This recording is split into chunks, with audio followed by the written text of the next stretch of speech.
E aí? Caio, eu te conheço de muitos anos atrás e até já nos cumprimentamos uma vez. Sou mais um entre os milhares que fizeram isso. Ouço você há muito tempo e, embora faça parte de uma igreja super apegada a tradições e à guarda da lei, você está me tirando dessa. Na verdade, Caio, a minha alma já saiu.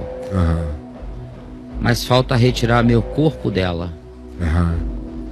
A presença que ele diz? Há coisas que ainda me prendem e tenho que ter mais iniciativa. Estou vivendo em muitos momentos uma vida falsa, porque eu estou acreditando no evangelho puro e simples e não consigo praticar isso no meio em que vivo. Estou com medo de me acostumar com as duas palavras e me tornar inviável como cristão sincero. Minha mulher sabe desse momento que passo e ela compartilha os mesmos pensamentos. Aliás, ela pensa bem parecido com você. O problema é que amo a todos os meus irmãos e não quero magoar ninguém e acabo sendo impaciente com quem está mais próximo de mim, ou seja, minha família. Ouço você quase todos os dias e tento conseguir em teu exemplo e lutas força para tomar atitudes. Ore por mim, Caio, pois você tem sido um pastor em minha vida. Amém. Me ajude. Amém. Olha só, meu irmão. Que coisa, nossa chave hermenêutica interpretativa é Jesus, nosso ângulo de observação na vida, nossa pedra de esquina. Nosso olhar é Jesus, é o Evangelho. Por que eu estou dizendo de saída isto a você? O que você descreve aí é o seu medo de, em já tendo compreendido o Evangelho e ainda convivendo num ambiente onde a vivência do Evangelho não é aceita pelas pessoas, porque elas estão acostumadas ao que a religião construiu e esculpiu como ídolo denominacional e batizou de evangelho local, de doutrina local. E o seu medo, óbvio, é de, em já tendo entendido o que é evangelho e em vivendo num estado de conciliação camaleônica com essa outra situação na qual você antes vivia, seu coração desenvolva uma mornidão, um cinismo, um conformismo. Não é isto? Eu disse, Jesus é a nossa chave hermenêutica. Por quê? Eu pensei essa palavra na hora que você disse, eu amo os irmãos, quando ele disse que estava lá ainda e se submetia a essa... Não quero as duas falas, as duas vozes, porque ele amava os irmãos e não queria magoá-los, não é? E acabo sendo impaciente com quem está mais próximo. Na hora que você falou isso, o que me veio à mente foi aquela palavra assim, eu também amava. Chegou, eu quase me assustei aqui com o Braulio lendo aqui, no meu coração, eu também amava. Mas não era falando de mim, não era o meu espírito dizendo eu também amava, porque eu amo. Eu estou vivo aqui e amo. Mas a força do que veio dentro de mim era como se fosse a voz do Jesus histórico se referindo à família dele, ao pessoal com o qual ele cresceu, com o qual ele viveu, e que não o entendeu. Veio para o que era seu, e os seus não o receberam. Então não tem nada novo em que os nossos pais, parentes e amigos não tolerem a nossa experiência com o Evangelho. Foi assim com Jesus. Como é que Jesus lidou com isso? É aí que ele entra como chave hermenêutica para o nosso amigo. Entender a partir de Jesus e aplicar o Evangelho conforme Jesus viveu o Evangelho. Como é que ele, sofrendo, lidou com as duas mensagens, a dele e a da sinagoga? Como é que ele lidou? Durante anos e anos e anos, ele foi à sinagoga com seus pais, segundo o seu costume. Lucas 4,16 nos diz isso. Sim. Depois que ele assumiu que era a hora dele, a chegada a hora, e que dali em diante era ele que era protagonista e sujeito radical da sua própria existência histórica. Sim.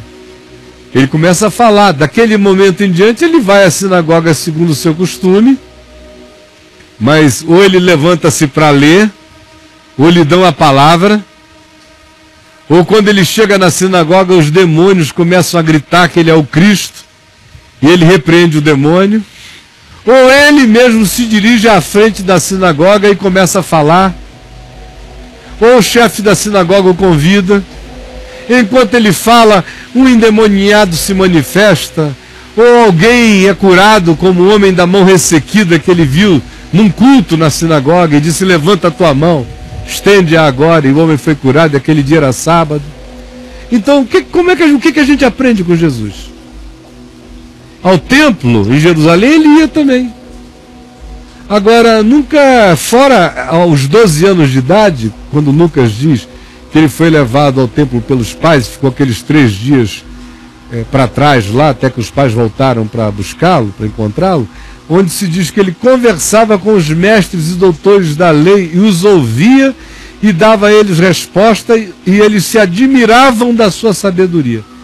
É a única vez que você vê Jesus, tipo, perguntando e respondendo, é garoto. E ainda para perplexificar os ouvintes dele, que eram todos teólogos eruditos. Depois de homem feito, você só vê Jesus fazendo pergunta religioso como resposta às indagações cretinas que os religiosos faziam a ele. Respondendo como pergunta. São retóricas. Nunca ele está querendo saber mesmo. Ele está sempre só provocando o cara falar o que é óbvio. Então, o que eu aprendo com isso aí, por exemplo? Eu não tenho perguntas a fazer para o pessoal da religião, não tenho mesmo, seria uma provocação. Eu só faço pergunta a eles como pergunta retórica.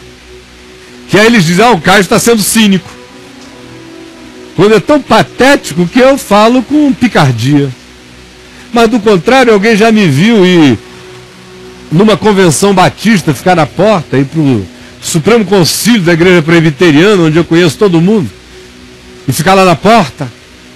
Oi, aqui, a Assembleia de Deus se reuniu aqui. Se eu tivesse ido para a Convenção Geral das Assembleias de Deus aqui, olha, no mínimo uns 500 a 1000 pastores da Assembleia iriam ficar em volta de mim com carinho, abraço, beijo, apesar de tudo, duvido.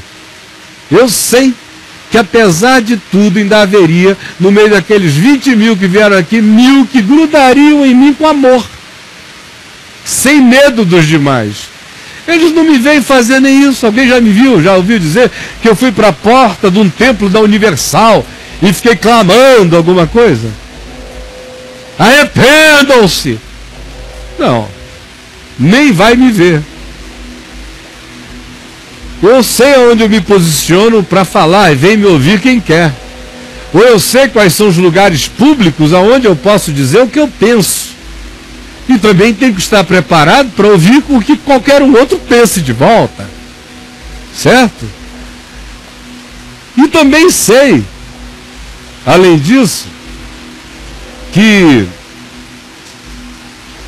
não existe em mim a necessidade de que eu vá a um lugar desse para ficar me alimentando do quê? Só se for de agonia para o meu coração, de desespero para a minha alma. Mas eu não sou ele. Ele diz que tem uma história e tem um carinho aferrado a esse grupo específico. Então a minha recomendação é, Jesus também tinha, amava aquelas pessoas, cresceu com aquelas pessoas de Nazaré e ele não foi hipócrita para com elas, ele as amou até o fim, como amou a todos. Agora veja como ele tratou. Ele fazia o bem lá porque ele amava, mas ficava admirado de não poder curar senão uns poucos enfermos em Nazaré, impondo-lhes as mãos, conforme diz Marcos 6:6, porque a incredulidade deles era chocante. Então aprenda com Jesus, para não ficar enterrado dentro desse lugar. O que Jesus fez? Jesus visitou, mas Jesus não se enterrou nesse lugar. Ele passava pela sinagoga, ele não ficava na sinagoga. Ele atravessava a sinagoga, ele tinha um outro caminho. Eu sugiro a esse amigo isso. Ama, é acolhido. As pessoas, embora não entendam, mas perguntam. Tem anos e anos de amor e de carinho. Trate-os como Jesus tratou aqueles com os quais Jesus se relacionou depois de anos e anos e anos de carinho. Agora, com Jesus, esse pessoal ficou zangado. De um lado eles se maravilhavam, de outro lado se escandalizavam e quiseram jogá-lo de cima do monte, precipitá-lo abaixo. E Jesus passou pelo meio deles. Então ele faça isso nesse lugar com todo amor, paciência, sendo perguntado, não indo fazendo propostas para ninguém. Se perguntado, responda. Responda com sabedoria, responda com amor, responda com graça. Se não perguntado, não diga nada. E não fique lá, passe por lá. Não confine a sua comunhão a esse lugar. Esse é um lugar hoje para você fazer missão. Não é um lugar para você relaxar, não é um lugar para você descansar, não é um lugar para você se recrear, porque você não conseguirá mais se recrear depois que você se recreou no Evangelho. Não dá mais para você se distrair com um parque de diversão artificial. O cara vai e mergulha no Amazonas da verdade, no igarapé com cheiro de mata sincera do Evangelho. Aí ele chega na Disney, tem rio, tem igarapé, tem tudo, só não tem cheiro de mato, só não tem vida. É igualzinho o Evangelho e a religião. O Amazonas é como aquele jardim que o Fernando estava mostrando ali e interrompeu, com a água natural caindo, e você sai aí, respira, você sente o cheiro da vida. Assim é o Evangelho. A religião é Disney. É a Disney. Tudo no lugar, o rio passa, mas se você for bater na madeira, é cimento. É fibra de vidro. É fibra de vidro. Tudo ali está no lugarzinho, mas nada é verdade. Então, meu amigo, esse lugar, a Disney, a gente visita. Nesse jardim eu vivo. Entendeu? Na Disney eu visito. No jardim eu moro. Vou falar em moro no jardim. Você vai visitar ou eu mora? Vou visitar minha netinha ali dentro, vou beber um copo d'água, volto já então vai, já. Caião. E vocês me aguardem, porque eu tô chegando, tá, gente? Volto já. Até já.